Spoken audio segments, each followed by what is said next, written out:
Councillor প্রার্থী হওয়াটাই যেন ছিল ফেনীর নূর ইসলামের জীবনের সবচেয়ে বড় কাল।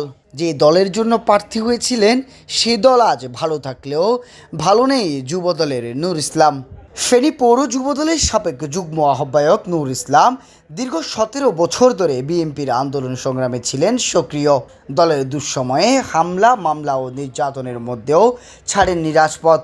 যখন জেলার কোথাও বিরোধী দলের হয়ে জনপ্রতিনিধি হওয়ার সাহসকেও দেখাতেন না, ঠিক তখনই সরকারের চক্ষুরস উপেক্ষা করে ফেনী শহরের 14 নং ওয়ার্ডের কাউন্সিলর প্রার্থী হন নূর ইসলাম। আর সেই সিদ্ধান্তই যেন তার জীবনের সবচেয়ে বড় কাল হয়ে দাঁড়ায়। স্বজন নেতাকর্মীদের দাবি, কাউন্সিলর প্রার্থী হওয়ার পর একের পর এক হামলা ও নির্যাতনের শিকার হন তিনি। গুরুতর আহত হন হাত ও পায়ে।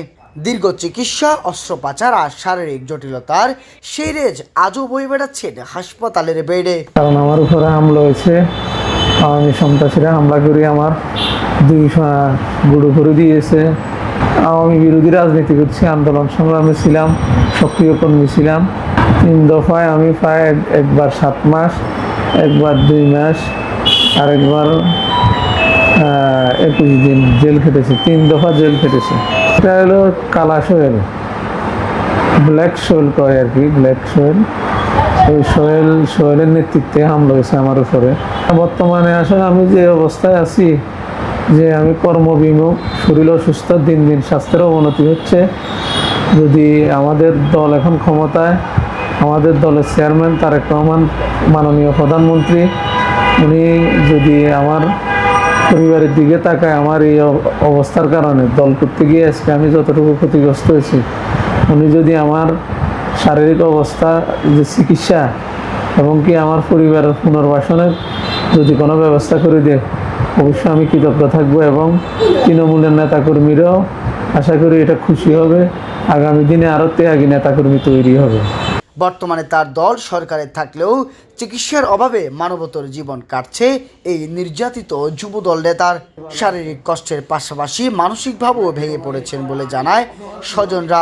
2023 সালে ওনাকে আপনার প্রকাশ্য দিবালোকে মধ্যমরামপুরে আপনার এই শত শত মানুষের সামনে আপনার এই সোহেলের নেতৃত্বে আপনার হাত পা ভেঙে, মানে হত্যা করার উদ্দেশ্যে হামলা করা হয়েছে।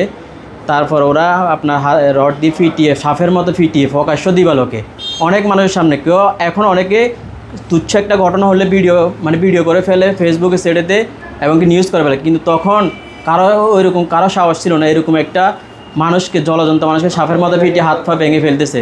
কারো সাহস ছিল না প্রতিবাদ করার, ফেসবুকে বলার, এমনকি আপনার লেখালেখি করার। এরপর আপনার ওখান থেকে মধ্যমরামপুরে যখন মারা হয়েছে, উনি হাতে পায়ে ধরছে ওদের, যে আমার 3টা সন্তান, তোরা আমার 3টা সন্তানের দিকে তাকে আমাকে ছেড়ে দে, আমাকে জানে মারিসটা।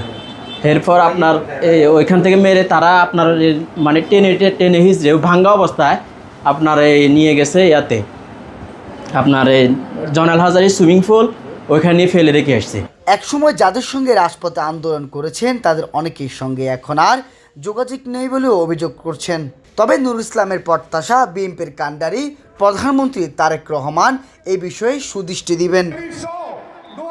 আব্দুল্লাহ নোমানের ক্যামেরায় তানজিদ শুভ, ফেনীর প্রত্যয়, ফেনী।